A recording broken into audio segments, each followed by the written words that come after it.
Probablemente nunca se había hablado, como se ha hablado en el último tiempo, del famoso panel de expertos, ¿verdad? El panel de expertos, que es el que colabora en la fijación, o sea, hace una recomendación de la fijación o los cambios en los precios del transporte público. Hizo mucha noticia el panel de expertos hacia principios del mes de octubre, cuando se determinó el alza de los 30 pesos del metro, y luego esa alza fue revertida por el Ejecutivo a través de una ley.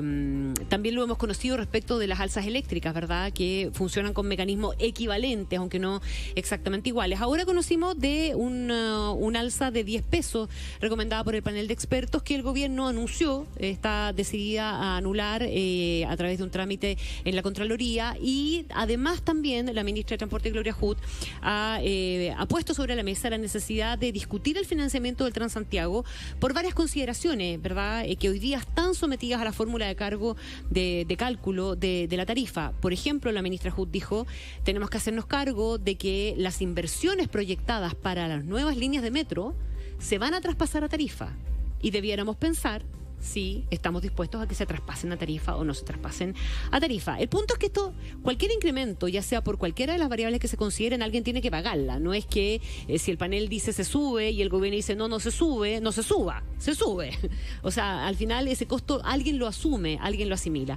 ¿Cómo funciona el panel de expertos? ¿Qué sentido tiene su funcionamiento dada esta coyuntura o el futuro en el que eventualmente vamos a tener siempre una autoridad que discrecionalmente va a tomar una determinación en sentido contrario a lo que establezca el panel de expertos? Lo conversamos con el economista académico de la Universidad Católica, Juan Pablo Montero, miembro del panel de expertos. ¿Cómo está, Juan Pablo? Muy bien, buenas tardes. Muchas gracias por la invitación. Nunca probablemente pensaron ustedes que iban a tener que, comillas, defender tanto la pega del panel de expertos como en el último tiempo. Sospecho. La verdad que por mucho tiempo pasamos completamente desapercibidos, incluso ante algunas alzas en el pasado. Así es.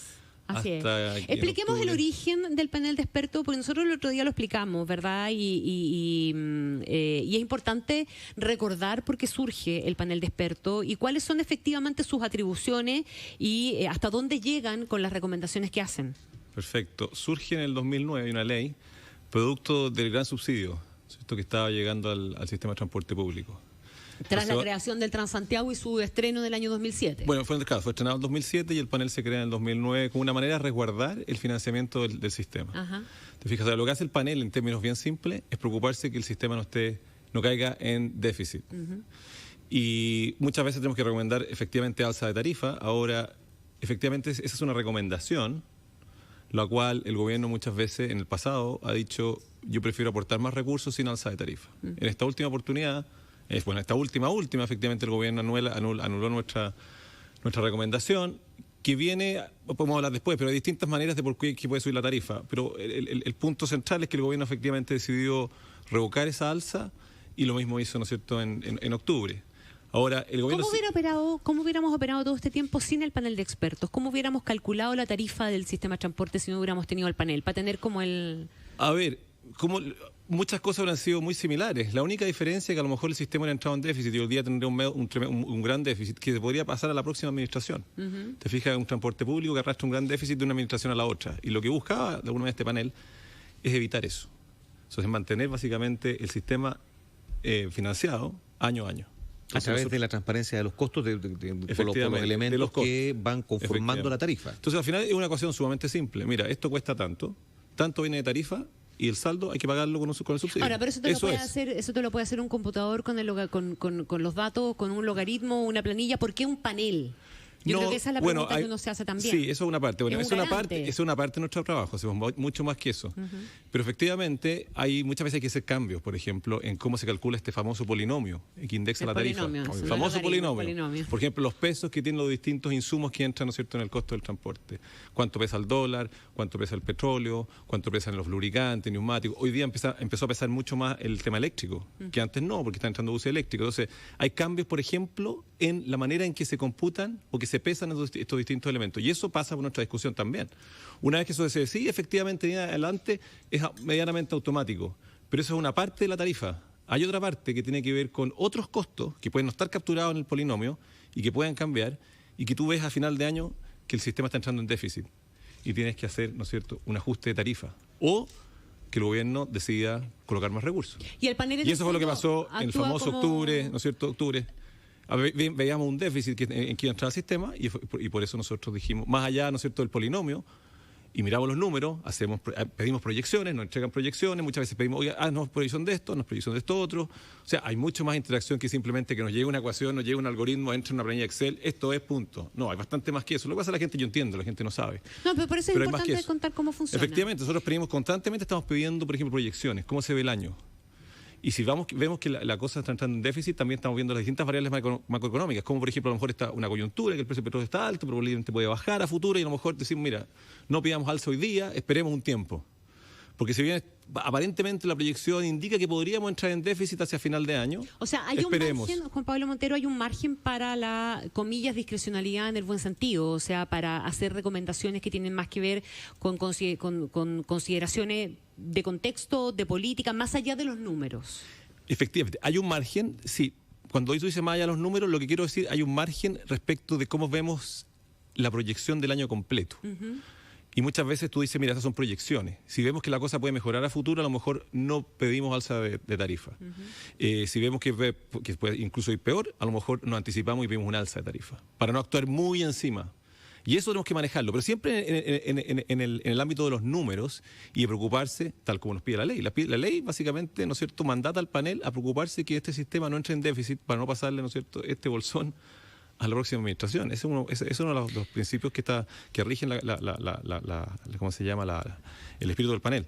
Entonces, eso por el lado de los números. O sea, nosotros siempre estamos mirando estos números y preocupándonos cumplir con el mandato de la ley. Ahora, hay una decisión política.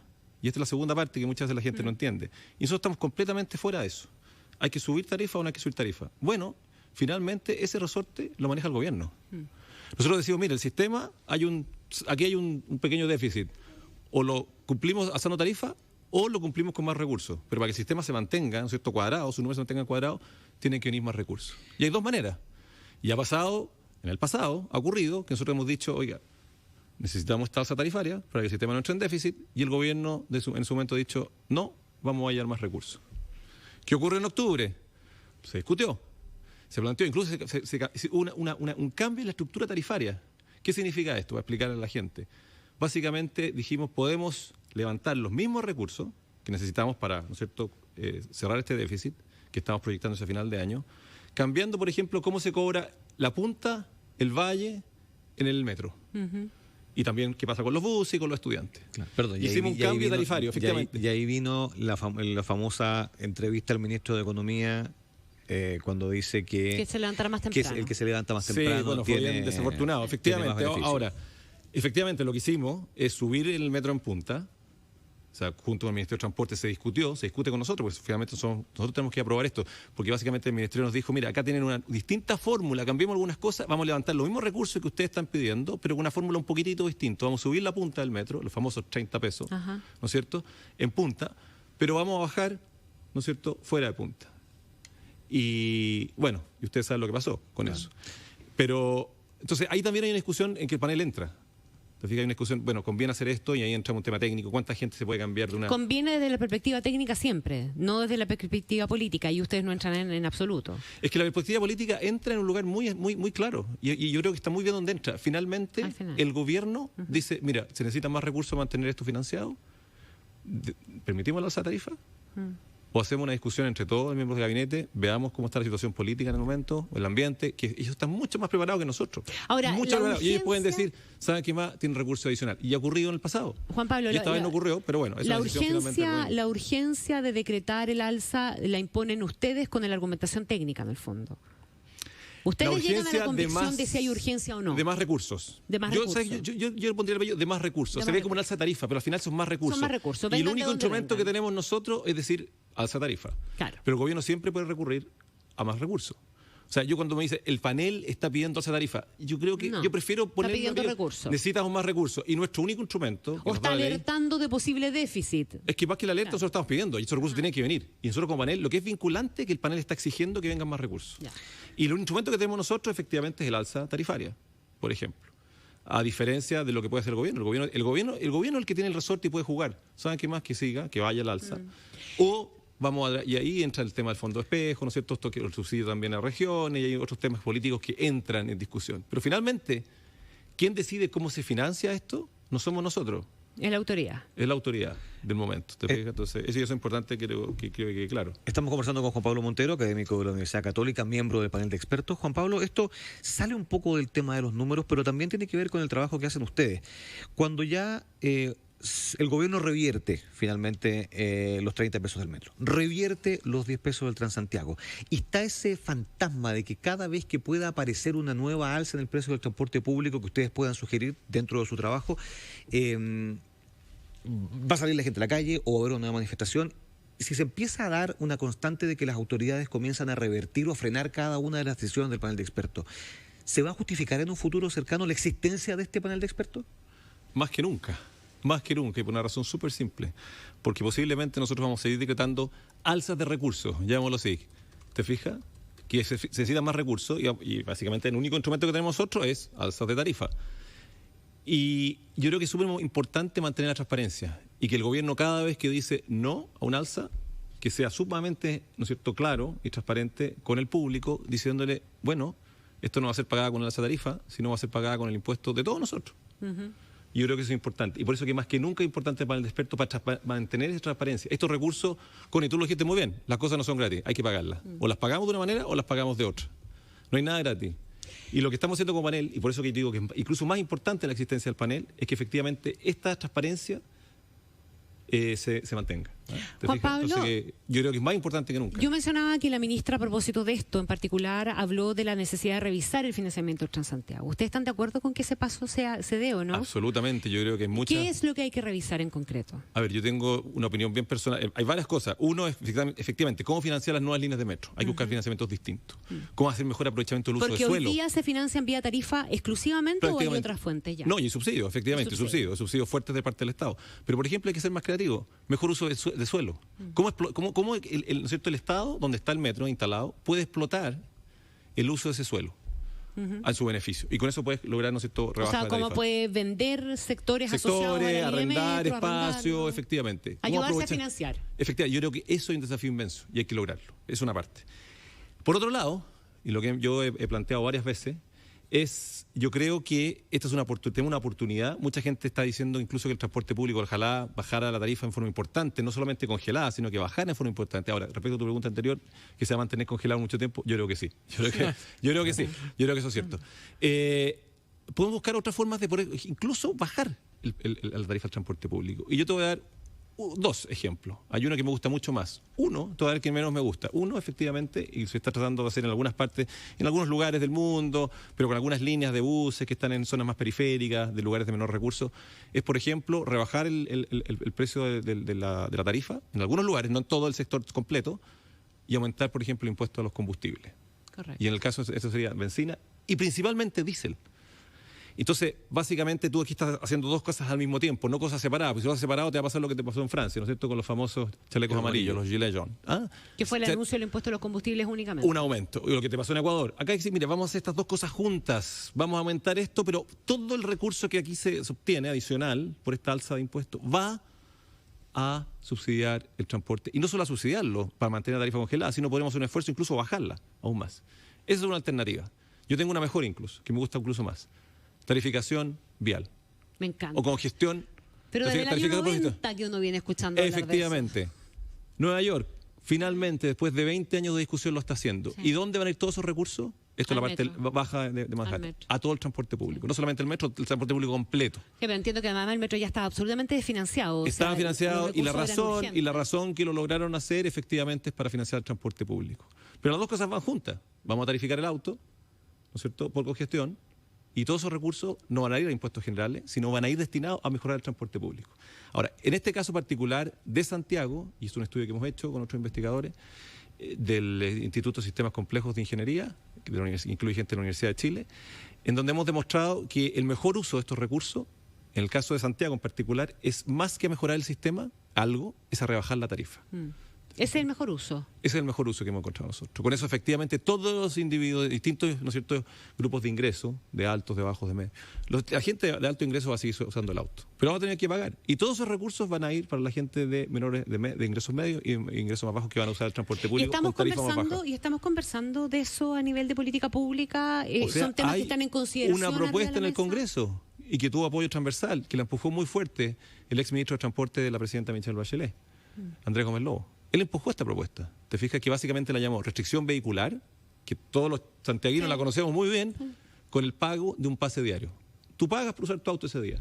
Que básicamente, si te restringo todos los días, al final es tarificación vial, porque cada vez que uses tu auto vas a tener que pagar. Nosotros estamos proponiendo partir con un sistema en que tiene restricción 2 días a la semana. 2 días a la semana. Y tú pagas un pase diario. Nuestra estimación de nuestro estudio, se puede mejorar, efectivamente, son más o menos como 9.000 pesos que tendrías que pagar diariamente para usar tu auto el día de restricción. Y de acuerdo a quienes siguen usando el auto, quienes dejan el auto, ¿no es cierto?, quienes se mueven al transporte público, nosotros encontramos que la tarifa podría bajar a 500 pesos. De los 800 que está hoy día, 750, porque es la tarifa promedio. Pero es mucho eso. Por eso te digo. Harto. Y nosotros estamos proponiendo de que todo lo que se recaude, mayoritariamente más del 80%, vaya a rebaja tarifaria y el remanente vaya a mejoras del sistema. El sistema no está tan mal. De hecho, está mejorando, ¿no es cierto? Vienen buses eléctricos, etcétera. Y yo creo que esa es la segunda fórmula. Ustedes han preguntado, una forma de financiamiento. Yo creo que hay una oportunidad muy, muy grande. Hoy día, una gran ventana para pensar formas distintas de financiamiento. Juan Pablo, yo sé que no es la tarea de ustedes, pero sí... Esta tarea sí o sea, básicamente todas estas cosas como panel es que, para que la gente entienda, como panel de expertos, constantemente estamos discutiendo estos temas. Y también en regiones, es un tema que viene en regiones, y en regiones constantemente nos toca, ¿no es cierto?, mirar temas en regiones de transporte público. También, constantemente. O sea, la gente cree que el panel de expertos es un tipo que se sienta una vez al mes, y dice, el dedo arriba, el dedo para abajo, claro, y punto. 10 pesos, 20 pesos, y listo. Sube el dólar, listo. Está la fórmula Excel, la planilla, pum, listo. Y todo se va a la casa, y usted viene a cobrar el cheque, y pase por ventanilla, cobre su cheque. Pero lo que planteaba... O sea, muchos de los que estamos ahí, estamos haciendo investigación en estos temas constantemente. Estamos aportando con esto. ¿Y qué tan importante desde ese punto de vista, yo digo, no es tarea de ustedes el tema comunicacional, pero qué tan importante es que las autoridades comuniquen bien todo esto, finalmente, y que la opinión pública entienda por qué se producen o se toman decisiones que, claro, en algún momento puede afectar el bolsillo, pero que tienen un sentido, que tienen una razón de ser? Por eso digo, no es pegado a usted a valorar comunicacionalmente, pero Juan Pablo Montero, economista, que participa de este equipo de trabajo, ¿cómo analiza todo lo que se ha derivado de quizás una mala comunicación de este tipo de decisiones? Yo creo que es clave la comunicación, y te voy a dar ejemplos de afuera. Londres se demoró 20 años, lo mismo que Nueva York, en lograr tarificación vial. ¿Por qué? Pues la comunicación. Oye, aquí hay beneficios para todos. Algunos que pueden quedar peor los podemos beneficiar con mejoras en el transporte público. Estocolmo hubo un referéndum para pasar, por ejemplo, tarificación vial. Fija. En Nueva York lo mismo, una discusión. O sea, la comunicación es clave y toma tiempo, y no hay que abandonarlo, y toma tiempo, y toma mucho tiempo. Al final, no es nuestro trabajo estar comunicando constantemente, más bien nosotros estamos en el trabajo de los análisis, haciendo los análisis, entregando un insumo. Pero está en el trabajo de las autoridades empujar estos temas, porque al final, te fijas, los números son súper grandes. O sea, nosotros encontramos beneficios inmensos, no solamente en temas de congestión, también en temas de contaminación. Muy grandes de implementar estas políticas. Y el problema es que la gente ve una parte, pero no ve el todo. Y el desafío es comunicar efectivamente el todo. Y siempre buscar, en todas estas políticas públicas, y yo creo que el desafío es que todos queden mejor. Porque muchas veces en el pasado uno implementaba políticas públicas y dice, mira, en el agregado estamos ganando, la torta aumentó. Sí, pero la torta aumentó para algunos y para otros incluso se achicó. Hoy día hay que buscar, aumentemos la torta, pero que ninguno quede con un pedazo más pequeño. Y ojalá todos con un pedazo más o menos proporcionalmente más grande. Y es un desafío en políticas públicas. Y nosotros, por ejemplo, con esta política, esta propuesta de tarificación vial y pase diario, lo que estamos buscando es exactamente eso. Y al traspasar estos recursos al transporte público, todos quedan mejor. Entonces consigue lo que en economía nosotros decimos es una mejora paretiana, donde todos suben, no solamente algunos. Pero la comunicación y cómo se transmiten estas cosas es clave. O sea, yo creo, pero ahora yo no soy un comunicador, no es mi expertise, y nunca ha sido, pero a pesar de que uno hace clase y todo, pero el público es distinto. Yo creo que hoy día estamos con un público complicado. La gente quiere creer una parte, y hay un desafío inmenso de comunicar las cosas, y ustedes tienen un desafío inmenso de cómo comunicar. Por eso la presencia suya aquí, pues, Juan Pablo. Entre otras cosas. Muchísimas gracias por acompañarnos. Muchas gracias por venir. Muchas gracias a ustedes. Que esté muy bien. Juan Pablo Montero, académico de la Universidad Católica, miembro del panel de expertos acá en Infinita y Mega Plus.